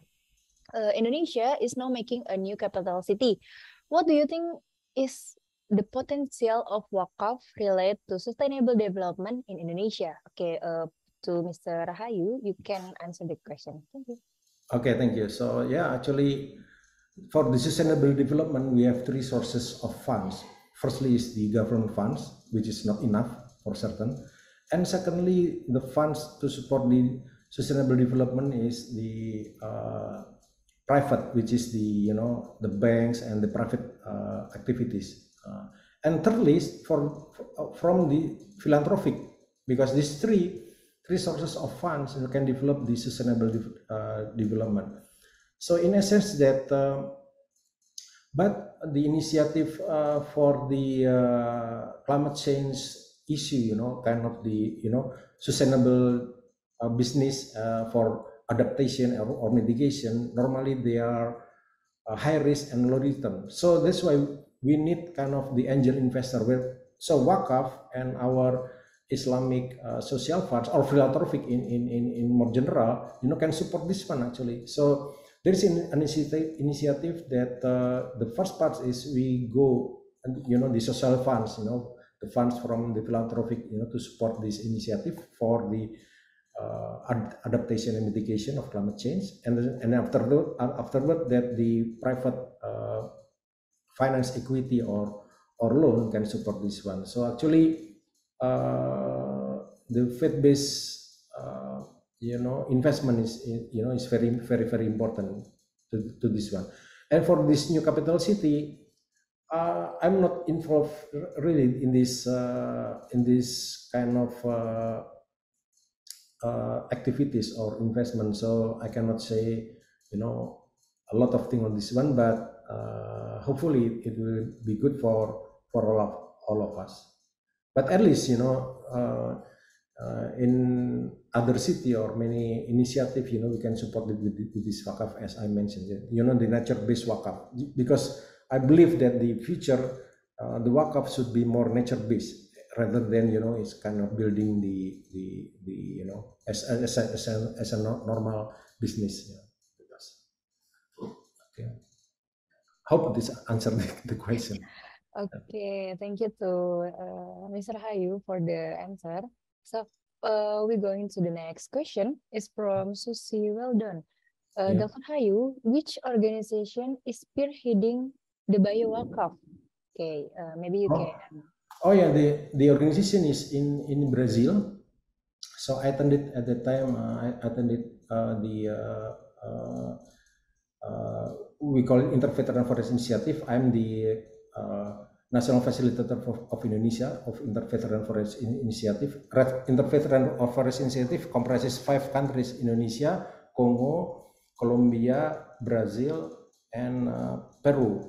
So Brazil has initiated this Amazonia 4.0, whereby they develop MIT, Amazon, not MIT, Massachusetts of Technology, but MIT, Amazonian Institute of Technology, and they form Amazon Rainforest, Amazon Rainforest Business School, Amazon Business School. Yeah. So I'm encouraged that we also not only building the pesantren, but also we need to develop kind of this kind of similar thing, you know, kind of rainforest business school, something like that.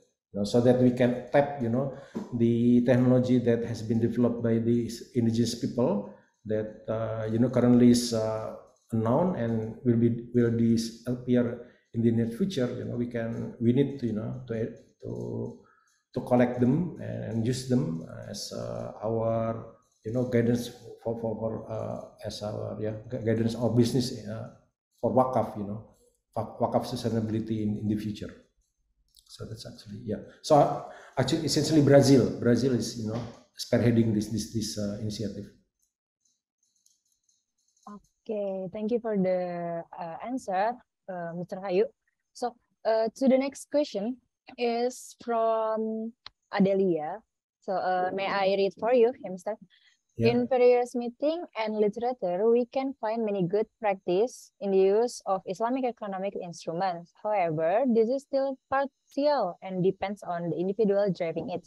Informal institutions that carry out wakaf or zakat management tasks in Indonesia, for example, innovation in the use of Islamic economic instrument like wakaf and zakat, it's still limited and it's still mostly done in the form of charity. In your opinion, what is the main point in utilizing wakaf and zakah in Indonesia so that the Islamic economy in Indonesia can develop better and be more productive in support the SDGs? Thank you, sir. Okay, thank you. So actually, the issue in the philanthropic, not only the wakaf and zakat, is the trust of the donation or wakif or you know. So this trust. So currently there is initiative of blockchain. So blockchain for philanthropic. In fact, the University of Boston has, you know, they initiated the master of this blockchain for philanthropic. The issue here for philanthropic and like a wakaf and zakat is that people, you know, when we put a zakat or you know or wakaf, we don't understand how this money, you know, is to be used. So in essence, the blockchain will enable us with P2P, you know, P2P wakaf or P2P zakat. So we can select the people directly and we understand how our money is used by this you know, by this Nazir or Amil Zakat, you know. So essentially in the future we need to go into like as I mentioned, wakaf 5.0 is we need to go into the wakaf of using the technology of blockchain and using the technology of artificial intelligence. So we cannot, you know, escape of this two technology, you know, this backbone technology in the future, you know, to manage our philanthropic work. So actually people would like to control their or understand how their money, you know, either zakat or wakaf, you know, or sadaqah is used by the other end of it. So yes, currently we are also initiating the blockchain for wakaf. Okay, thank you, Dr. Hayu, for your answer. So we go into the next question. Is from Abdurrahman Mansur. I'm pretty concerned about your explanation in Society 5.0. I believe that many countries in the West has reached this step. Meanwhile, in developing countries are still in the Society 2.0 and 3.0. How do we step up the process to become a super smart society? Okay, so yeah, actually, we understand that there are some gaps, you know, and this actually we as a Muslim need to, you know, step forward of this one. So of course, because this essentially that actually Rasul and our hadith say that we are going to go back to the past life, but in the facing the current situation that we need to follow, we need follow this technology, because actually, if not, then we will left behind. So we just stay in 2.0 and 3.0. People probably later on will go to 6.0. So we still need to go to pursue this kind of technology, to survive our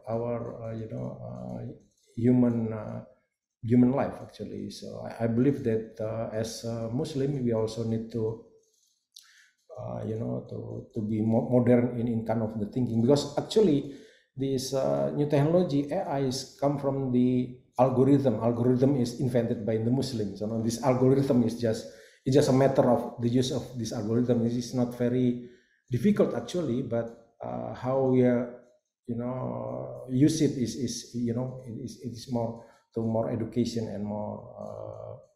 It is more to the commitment actually. It's not very difficult actually. So it's commitment and kind of and aggregation and collaboration to use the algorithm that has been invented by the Muslim in the past. Yeah. Okay, thank you for your answer, Dr. Hayu.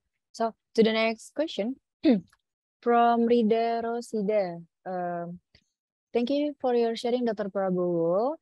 What can academia support the WACAF 5.0 to come? And how make the issues of WACAF 5.0 to be inclusive and not only become the consumption of those are involved in Islamic economics and finance sector or academia only?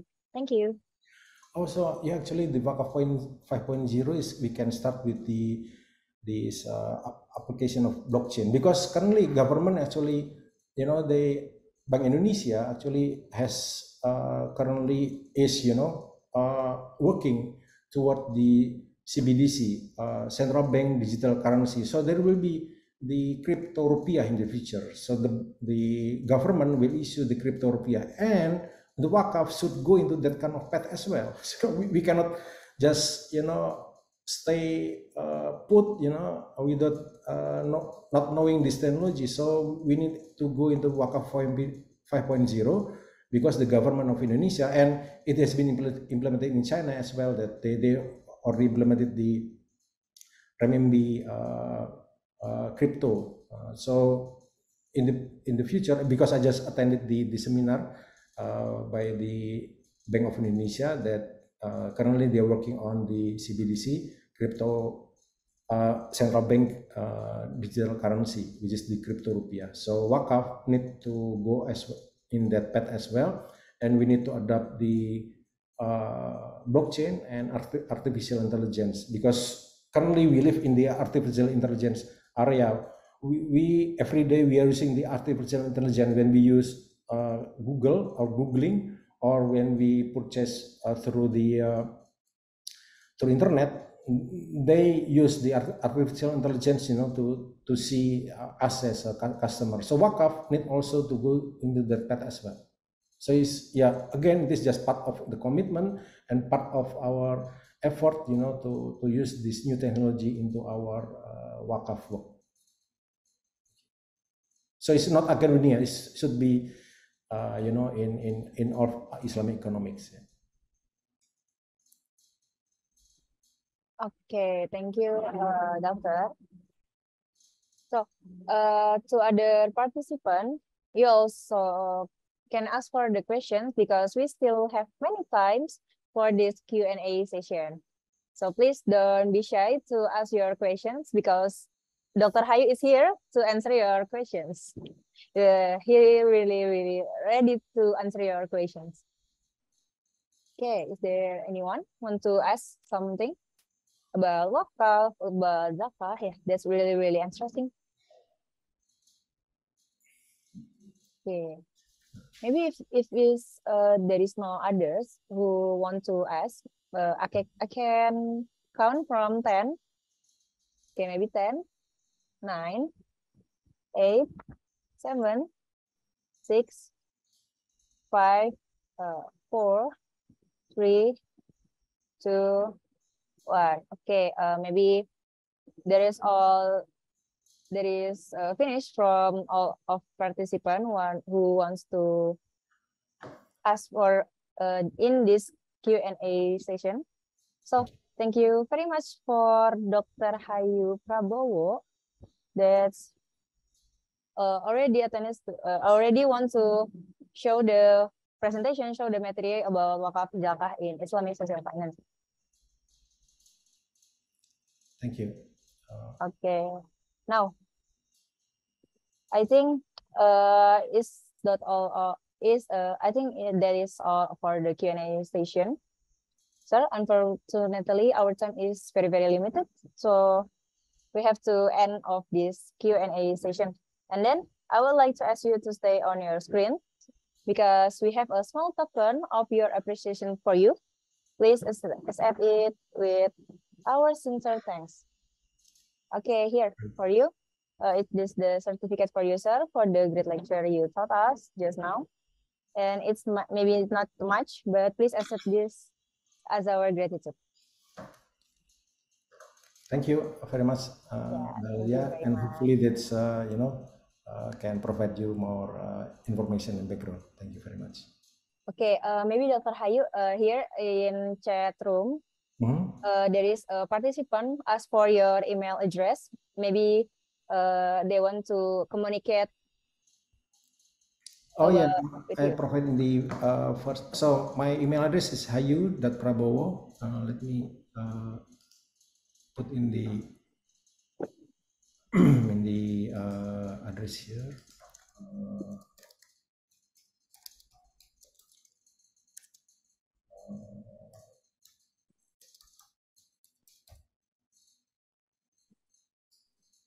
Okay. Okay, thank you, Dr. Hayu, for your email address.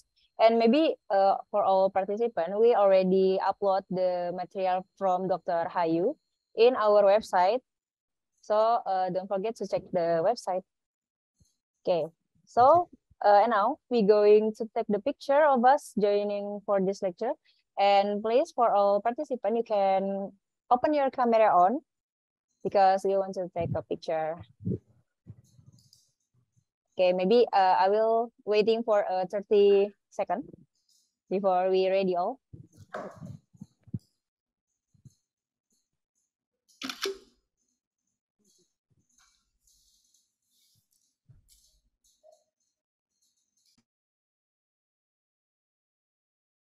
Okay, maybe now please give me your best pose and please hold it for 15 seconds because our operator want to capture real. Okay, in my 1, 2, 3.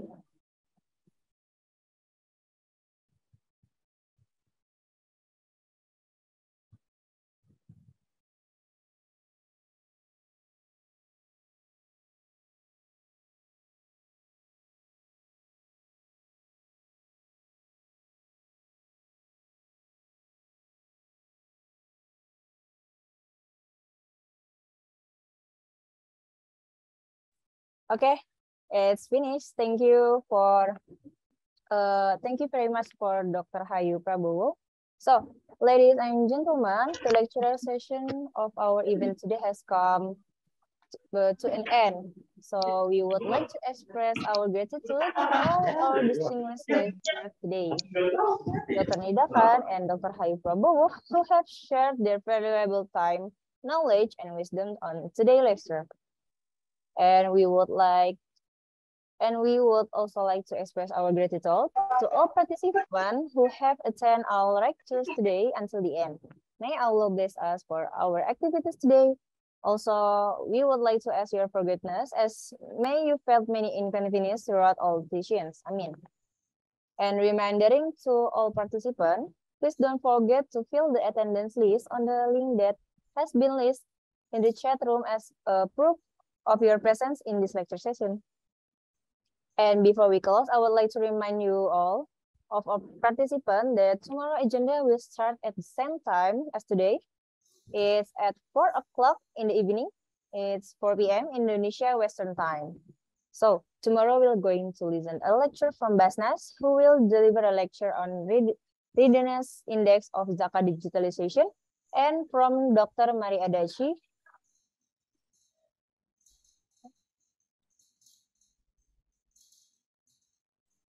I'm sorry, it's going on Monday.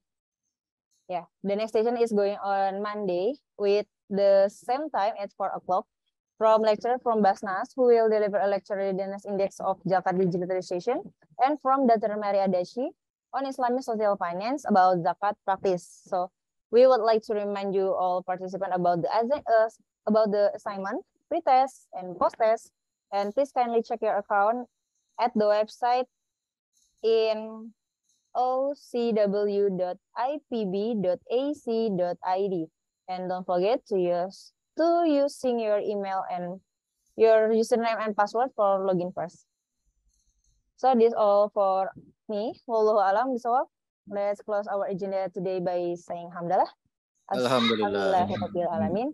And doa kafaratul majelis. Subhanakallahumma wa bihamdika. Asyhadu an la ilaha illa anta astaghfiruka wa atubu ilaik. Jazakallahu khair. Wassalamualaikum warahmatullahi wabarakatuh. Waalaikumsalam. Waalaikumsalam warahmatullahi wabarakatuh. Thank you for joining us.